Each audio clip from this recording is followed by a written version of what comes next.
अस्सलाम वालेकुम जी, सोहराब बरकत आपसे मुखातिब है। F9 पार्क के मामले के हवाले से बातचीत करेंगे। पुलिस ने गुज़श्ता दिन ये खबरें रिपोर्ट हुई कि रिपोर्टेडली या मुबैना तौर पर पुलिस ने उन मुल्जिमान को जिन्होंने बच्ची के साथ रेप किया था गन पॉइंट के ऊपर, उन्हें गोलियां मार दी हैं। फेक इनकाउंटर इसे कहा जा रहा है। ट्विटर के ऊपर बहस हो रही है कि ये फेक इनकाउंटर था और फेक इनकाउंटर में पुलिस ने उन्हें मारा है। पुलिस ने एक एफआईआर दर्ज करवाई है और वो एफआईआर मुझे ऐसा महसूस हो रहा है जैसे भारतीय फिल्म की स्क्रिप्ट है। जब इंडियन मूवीज आप देखते हैं तो उनकी स्क्रिप्ट कुछ ऐसे ही होती है और इसी तरह के मामला उस एफआईआर के बारे में लिखे गए।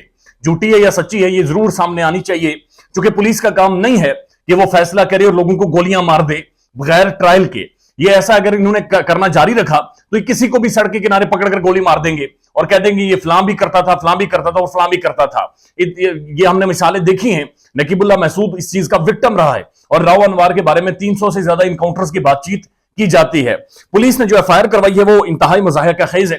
पुलिस ये कह रही है कि जनाब हम लोग पूरे तैयार होकर यानी गियर्स में हिफाजती गियर्स में हम लोग खड़े थे नाके के ऊपर। उधर से 4 बंदे 2 मोटरसाइकिल पर आए या 1 मोटरसाइकिल पर आए और उन्होंने आकर पुलिस के ऊपर फायरिंग शुरू कर दी। और वो कहते हैं कि उनमें से पुलिस ने जवाबी वार किया, 2 भाग गए और 2 गिर गए। अब जो 2 नीचे गिर गए उन्हें पुलिस का फायर नहीं लगा। पुलिस कह रही है कि जो 2 भाग रहे थे उन्होंने पीछे मुड़कर उन्हें फायर मारे हैं और इसकी वजह से वो मरा है। यानी कि जो 2 मरने वाले हैं वो उन्हीं की वजह से मरे जो उनके साथी आए थे और ये दोनों वही हैं जो F9 पार्क में विक्टिम के साथ जिन्होंने ज्यादती की थी। अब इसका कोई सेंस बाकायदा बन नहीं रहा, लेकिन इसके साथ साथ गुज़श्ता रात एक अहम तरीन डेवलपमेंट हुई है और उसने दिल चीर कर रख दिए हैं। 2 फैमिलीज इस्लामाबाद पहुंची हैं जी स्वाबी से। एक तो वो फैमिली है कि जहां पर एक खातून दुपट्टा लिए हुए, एक छोटा बच्चा, गुर्बत उनके चेहरों पर उनके लिबास से नजर आ रही है। एक बुजुर्ग बाप जिसकी सफेद दाढ़ी है, जिसके सर झुका हुआ है, जो इंतहाई बीमार महसूस हो रहा है। ये वो खातून और वो बच्चा और वो बुजुर्ग खड़े हैं और वो कह रहे हैं कि जनाब जो 2 विक्टिम्स में से एक मारा गया है जो 35 साल था, उसके 3 बच्चे हैं और उसकी बेगम कह रही है कि जनाब मेरे छोटे छोटे 3 बच्चे हैं। ये उसका बूढ़ा बाप है जो कि बीमार है, इसका एक भाई था और वो भाई भी माजूर है। हमें नहीं पता कि उससे क्या गलती हुई थी, लेकिन हमें इतना पता है कि पुलिस ने उन्हें पकड़ लिया था और पकड़ने के बाद अब हमें कोई नहीं पता उसे मार दिया है, गायब कर दिया, उसकी लाश किधर है या किधर नहीं है। मुझे इंसाफ चाहिए और हम इंसाफ लेंगे। हम सवाबी के लोग यहां पर पहुंचेंगे और हम लोग इंसाफ क्लेम करेंगे। हम लोग पुलिस से सवाल पूछेंगे और पुलिस को बताना पड़ेगा कि वो किधर गए, पुलिस ने कैसे नहीं पकड़ा, पुलिस ने अगर पकड़ लिया था तो फिर इनकाउंटर क्यों किया, क्या पुलिस कोई चीज छुपाना चाह रही थी, क्या कोई काली करतूत थी जिसे छुपाने की कोशिश की जा रही थी। बहरहाल this need a further probe.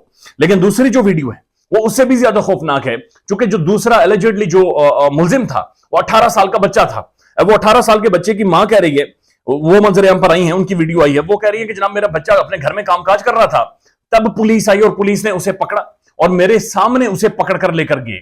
तो वो उनकी वालदा कुछ और कह रही हैं, जो दूसरे की बेगम है वो कुछ और कह रही है, पुलिस कुछ और कह रही है, मीडिया में कुछ और रिपोर्ट हुआ।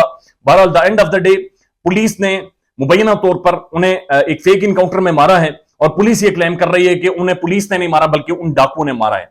ये बहुत ही एक अंधा कल्चर है, ये जंगल का कानून होता है कि जिसके हाथ में पिस्टल है, जिसके हाथ में गन है, जिसके मत्थे जो चढ़ा उसे मार दिया, उसे फारिग कर दिया गया। आप यकीन कीजिए क्या डिफरेंस है उन क्रिमिनल्स में और इन लोगों में जिन्होंने उसे मारा है। ये किसी को भी पकड़कर मार देंगे, ये किसी भी जुर्म में किसी को मार देंगे, ये बगैर किसी जुर्म के भी मार देंगे, ये पेड फिर कातिल बन जाएंगे अगर ये सारा निजाम जंगल का कानून अगर चलता रहा तो। सुप्रीम कोर्ट को, पाकिस्तान की अदलिया को नोटिस लेना होगा, ह्यूमन राइट्स को देखना होगा, इंटरनेशनल मीडिया को इसके ऊपर दबाव डालना होगा ताकि ये मामला सॉर्ट आउट हो। और अगर कोई पुलिस वाले इसमें मुलविस रहे हैं, एक सिंसियर प्रोब होनी चाहिए, उन्हें सजा होनी चाहिए, उन्हें बाकायदा उनके ऊपर कत्ल का मुकदमा चलना चाहिए। चूंकि ट्रायल बाकी था, अभी वो मुल्जिमान थे, उनके ऊपर कोई भी चीज साबित नहीं हुई थी, बगैर साबित हुए आपने 2 बंदों को पकड़कर मार दिया है, जिनकी फैमिली मुतासिर हुई है, जिनकी वजह से खानदान मुतासिर हुए हैं। उनसे आंसर लेना चाहिए and they are answerable definitely. ख्याल रखिएगा अपना। अल्लाह हाफिज।